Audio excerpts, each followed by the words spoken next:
Let's talk about what just happened, and more importantly, what it means for every single American who buys groceries, drives a car, builds a house, or works in a factory. Because what's unfolding right now between Washington and Ottawa isn't just a diplomatic spat. It isn't just another chapter in the soap opera of Donald Trump's foreign policy mood swings. This is a slow-motion economic catastrophe being engineered by a man who doesn't understand, or doesn't care, that the deals he's torching were keeping American workers employed. We're talking about CUSMA, the Canada-United States-Mexico Agreement. Or if you're south of the border, you call it USMCA. And here's the first thing you need to know tonight. Donald Trump negotiated this deal. He signed it. He stood in front of cameras and called it, and I'm quoting him here, the fairest, most balanced and beneficial trade agreement we have ever signed. That was his deal, his words, his signature. And now? Now he says it's irrelevant. Now he says, standing in a Ford plant in Michigan, of all places, a plant that exists in part because of integrated North American supply chains, he looks at the cameras and says, "It wouldn't matter to me if CUSMA just expired. I don't even think about USMCA," he shrugged. He shrugged. In a Ford plant. Just let that image sit with you for a second. Now, before we go any further, I need to address something head-on because the internet has been on fire with a particular version of this story. There are videos circulating, YouTube thumbnails with explosions, bold red text, phrases like "1 minute ago" and "everything just collapsed," claiming that Canadian Prime Minister Mark Carney walked out of the White House mid-meeting after Trump slapped some document called the Northern Alignment Protocol on the table. That Carney stood up, walked out, and global markets reacted within minutes. It's a gripping story. It's also fabricated. Snopes debunked it, factually debunked it. The video was AI manipulated, the document didn't exist, the markets didn't react, and major outlets on both sides of the border reported none of it, because none of it happened. But here's what I want you to understand. The fact that people believed it, the fact that it spread the way it did, tells you something true about the atmosphere these negotiations are happening in. It is so tense, so volatile, so defined by Trump's unpredictability that a story about a dramatic walkout felt completely plausible to millions of people. That's not an accident. That's the environment Trump has created, and the real story, the actual documented, reported, sourced story, is alarming enough on its own without any embellishment. So let's talk about what actually happened. The July 1st deadline is real. Each of the three countries, the United States, Canada, and Mexico, must declare by July 1st of this year whether they want to extend CUSMA for another 16 years, renegotiate its terms, or let it expire. That's a genuine, hard deadline written into the agreement. And right now, with about 3.5 months to go, there have been, in the words of the U.S. ambassador to Canada himself, Pete Hoekstra, a Trump appointee, mind you, no substantive talks with Canada since October. We are in March. That is nearly 5 months of silence on a deal that governs $1.6 trillion in annual trade. How did we get here? Because Trump blew up the talks. Over a TV commercial. I wish I were exaggerating. In October of last year, the Ontario provincial government ran a public service announcement. It used audio clips from Ronald Reagan. Yes, that Ronald Reagan, the conservative icon, in which Reagan criticized tariffs as bad policy. Ontario was making the point that even the patron saint of the American right thought tariffs were a bad idea. Trump saw the ad, went on Truth Social and posted, again, I'm quoting directly, "Based on their egregious behavior, all trade negotiations with Canada are hereby terminated." All caps, terminated. Over a TV ad, quoting Ronald Reagan. Now look, I understand that politics involves posturing. I understand that trade negotiations are theater as much as they are substance. But there's a difference between strategic posturing and this. Strategic posturing is what you do before talks begin, to establish leverage.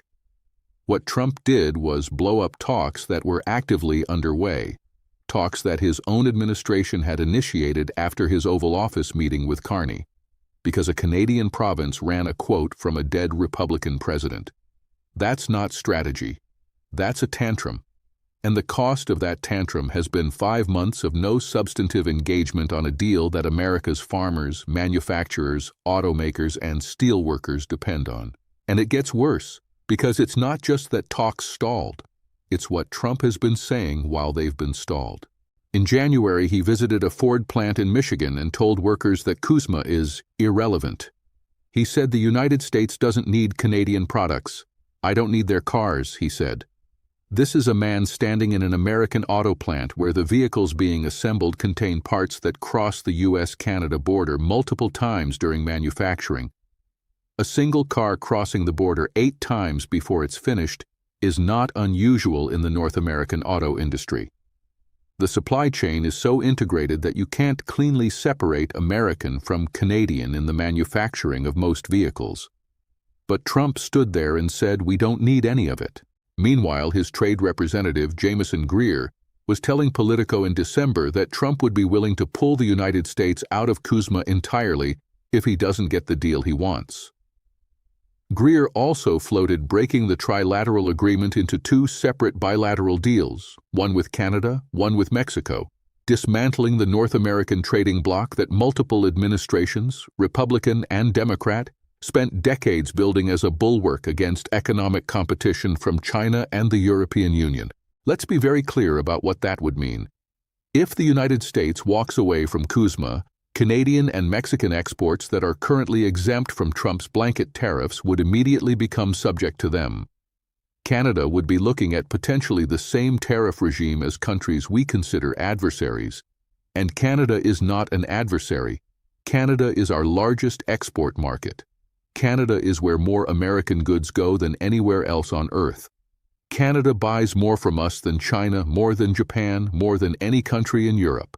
And we are threatening to blow that up because Donald Trump called the deal he wrote irrelevant. Now let's talk about Mark Carney, because understanding him is essential to understanding where this goes. Carney is not Justin Trudeau. He is not a politician who came up through the traditional party apparatus. He is a technocrat, a former central banker who ran both the Bank of Canada and the Bank of England. He has navigated financial crises. He understands leverage. He understands what it means to sit across a table from someone who is bluffing and to call that bluff without flinching. And he has methodically and deliberately been doing 2 things simultaneously since taking office last year. First, he has been keeping the door open for talks with Washington while refusing to be humiliated. When Trump cut off negotiations in October, Canada didn't immediately retaliate with a full trade war. Carney's government quietly absorbed the blow, appointed new negotiators, including Janice Charette, a seasoned public servant with deep credibility, named a new ambassador in Mark Wiseman, a respected international investment figure, and waited. In early March, they sent LeBlanc back to Washington. The meeting with Greer was described as constructive and substantive. Carney, speaking from Tokyo, called it an advancement. That is not the language of a country that has given up on the relationship. But second, and this is the part that is genuinely new, genuinely significant, and is clearly driving Trump to distraction, Carney has been building a parallel track. He has been diversifying Canada away from the United States with a speed and intention that no Canadian Prime Minister has shown in living memory. He went to China. He went to India. He went to Qatar. He went to Switzerland to speak at Davos, where he delivered a speech that became globally famous, not for attacking Trump by name, which he didn't do, but for calling on middle powers to unite against economic coercion, to build new relationships, to stop depending on a single dominant partner who has decided that rules no longer apply. The speech brought the House down, and Trump, watching from Washington, lost his mind. Trump threatened a 100% tariff on Canadian goods if Canada went ahead with its trade arrangement with China. He threatened to block the opening of the Gordie Howe International Bridge, a major infrastructure project linking Windsor and Detroit, citing the China deal. He had his Treasury Secretary Scott Bessent go on Fox News and claim falsely that Carney had been aggressively walking back his Davos remarks on a phone call with Trump. Carney's response? He went back to Parliament and said directly, "I meant what I said." He told reporters Trump had called him and that he explained Canada's position. "I explained to him what we're doing, 12 new deals, 4 continents in 6 months, Carney said. 4 continents, 12 deals, 6 months. That is not the behavior of a country begging for mercy. That is the behavior of a country that has made a strategic calculation that the era of uncritical dependence on the American market is over, not because Canada wants it to be, but because Trump has made it necessary." And interestingly, polls suggest Canadians are behind Carney on this. Nearly half of Canadians, according to the Angus Reid Institute, now view the United States as an enemy or potential threat. Almost 2/3 boycotted American products or canceled trips to the United States when the trade war began. This is not a bilateral relationship experiencing a rough patch. This is a relationship that has been fundamentally damaged, possibly permanently, by Trump's behavior. Now, the formal CUSMA review negotiations kicked off this week. March 17th today, the United States and Mexico sat down to begin talks, with Canada expected to join the process later. And here's what makes this so structurally bizarre. The U.S. and Mexico are starting separately, which Greer justified by saying the two relationships are totally different. The trilateral architecture that gave CUSMA its coherence, the idea that 3 countries sharing a continent and an integrated economy could speak with one voice, is already being dismantled procedurally before any deal is even reached. And what does the U.S. want from Canada specifically? The list is long and, in several areas, deliberately designed to be politically radioactive in Canada. They want more access to Canada's dairy market. Canada operates a supply management system that protects its dairy farmers, and it is deeply popular domestically. They want Canada to end rules requiring American streaming platforms to fund Canadian content production. They want changes to Canada's Online News Act. They want energy concessions. They want tariffs. Greer has said explicitly that any new deal will include tariffs. That is not a negotiating position designed to produce a deal. That is a list of demands designed to produce a capitulation or a collapse. And here's what gets me. Here's what I keep coming back to when I think about the American workers who are supposed to be the beneficiaries of all this aggressive posturing. American farmers shipped $28 billion in agricultural products to Canada last year. $28 billion. Canada is the #1 customer for American farm exports.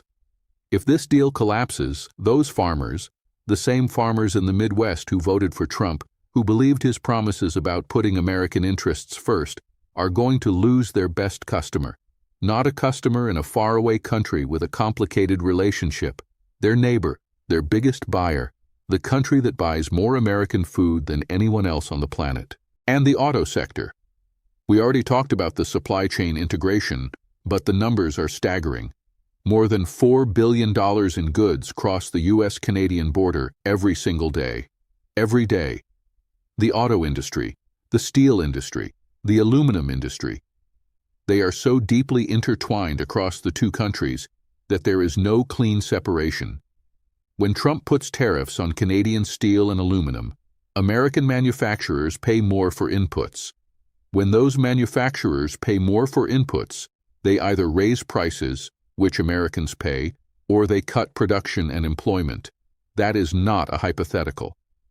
That is what happened in 2018 when Trump put steel and aluminum tariffs on Canada during his first term, before eventually being persuaded to lift them. The difference now is that the damage is compounding. The Supreme Court struck down the broad tariff regime Trump had built up, calling it unconstitutional, and within days, Trump replaced it with new tariffs under a different legal authority, and states and businesses immediately sued again. There is a parallel legal battle running alongside the diplomatic one, and it is creating genuine paralysis for businesses trying to plan. An RBC report found that CUSMA exemptions have been critical in cushioning not just Canada but also American manufacturers from the worst impacts. The deal isn't just protecting Canada, it's protecting us from ourselves. And what is the geopolitical cost? Because there is one, and it extends far beyond trade. Canada is a NATO ally. Canada sent troops to Afghanistan, where 158 Canadians died. When Trump, in January, suggested NATO allies had stayed a little off the front lines in Afghanistan, Canadians, across the political spectrum, were furious. When Trump started talking about making Canada the 51st state, using economic force to compel annexation, the Canadian public did not respond with amusement. They responded with a nationalism that has not been seen in that country in generations. When Canadians started boycotting American products and canceling trips to the United States in numbers not seen since, ever, frankly, that is a signal. That is a country telling you something important, and Carney has channeled that. His Davos speech was extraordinary because it articulated, in the language of international finance and economics rather than political grievance, what is happening to the global order. He called the rules-based international order a fiction. He called on middle powers to build new ties. He was speaking to Europe, to Asia, to the global South. But everyone in the room knew he was talking about what Trump has done to the certainty and reliability that made American leadership worth following. America used to be the country that kept its word on trade deals. America used to be the country that other nations could build their economic futures on, that businesses could plan around, that governments could make long-term decisions in partnership with. Trump has spent 2 years systematically destroying that reputation, and Carney's speech put it in the starkest possible terms. Now there's one more dimension to this story that has only emerged in the last week, and it adds a layer of complexity that could cut in multiple directions. The U.S.-Israel strikes on Iran. Canada, under Carney, expressed support for the strikes, cautiously, with what he called regret, but support nonetheless. And commentators in Ottawa are already asking the question, could that support translate into leverage in the trade negotiations? Could backing a military action that Washington wanted, at significant political cost domestically, nearly half of Canadians opposed the strikes, buy Canada some goodwill in the CUSMA talks? It's a grim calculation. It's the kind of transactional diplomacy that Trump has always operated in. You scratch my back, I'll scratch yours, applied to the most fundamental questions of war, peace, and economic survival. But that is the world Trump has built. That is what happens when you reduce every relationship, every alliance, every agreement to a transaction. So where does this leave us? Where does it go from here? The most likely scenario, according to most analysts, is not a clean break.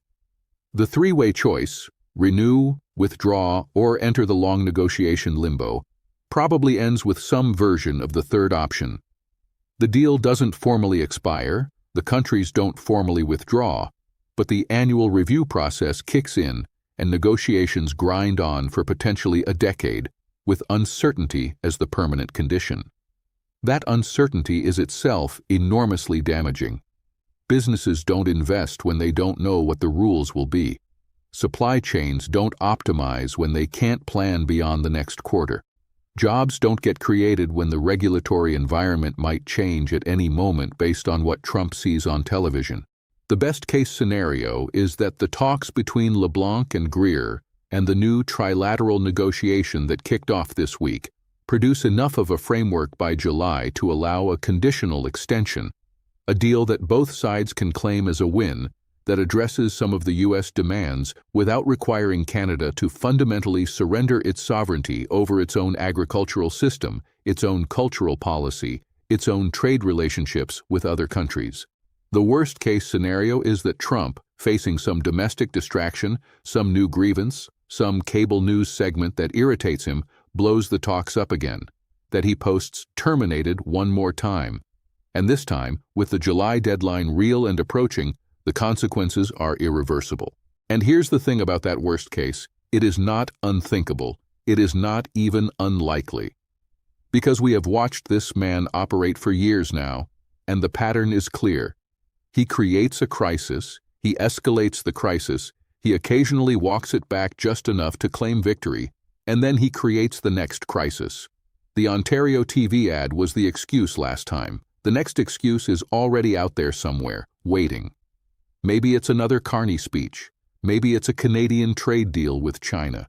Maybe it's a border dispute or a dairy quota or a streaming regulation. It doesn't matter what it is. What matters is that a man with the nuclear codes and the authority to terminate a $1.6 trillion trading relationship is making decisions based on his television habits and his mood on any given morning. That is not a trade policy. That is a hostage situation. And the hostage isn't just Canada. The hostage is every American auto worker whose job depends on integrated supply chains, every American farmer whose income depends on Canadian buyers, every American manufacturer who counts on stable, predictable input costs, every American small business that exports goods north of the border. They are all sitting in the room, and Donald Trump is the one holding the matches. The good news, and I want to end on this because the situation demands honesty about what is working as much as what isn't, is that the institutions are holding, imperfectly and under enormous strain, but holding. The negotiations resumed. They are happening. Canada and Mexico are at the table. U.S. agriculture groups are actively lobbying for the deal's renewal because they understand what's at stake. U.S. business leaders testified in Washington in favor of CUSMA. The Supreme Court struck down the illegal tariffs. Legal challenges are continuing. State governments are pushing back. Allies are organizing. And Mark Carney, whatever you think of his politics, whatever you think of Canada's complicated navigation of this moment, Mark Carney is not panicking. He is playing a long game. He is diversifying. He is building alliances. He is refusing to be humiliated while keeping the door open for a deal. That is exactly the kind of disciplined, patient, strategic response that this moment demands. And frankly, watching him operate, I find myself wishing we had more of it on our side of the border right now. Because here's the truth. The United States does not win a trade war with Canada. There is no version of this where blowing up CUSMA makes America stronger, richer, or more competitive. The data doesn't support it. The economics don't support it. The history doesn't support it. The only thing that supports the idea that we benefit from destroying our most integrated trading relationship is the ego of one man who called his own deal irrelevant while standing in a factory built on the assumption that the deal would hold. CUSMA may not be over, but the relationship that made it possible, the relationship of mutual trust, of rules that both sides respected, of a shared commitment to something larger than any one leader's mood, that relationship is on life support. And the only people who can revive it are the American voters who put it in this position in the first place. July 1st is coming, the clock is ticking, and the world is watching to see whether the United States is still a country that keeps its word.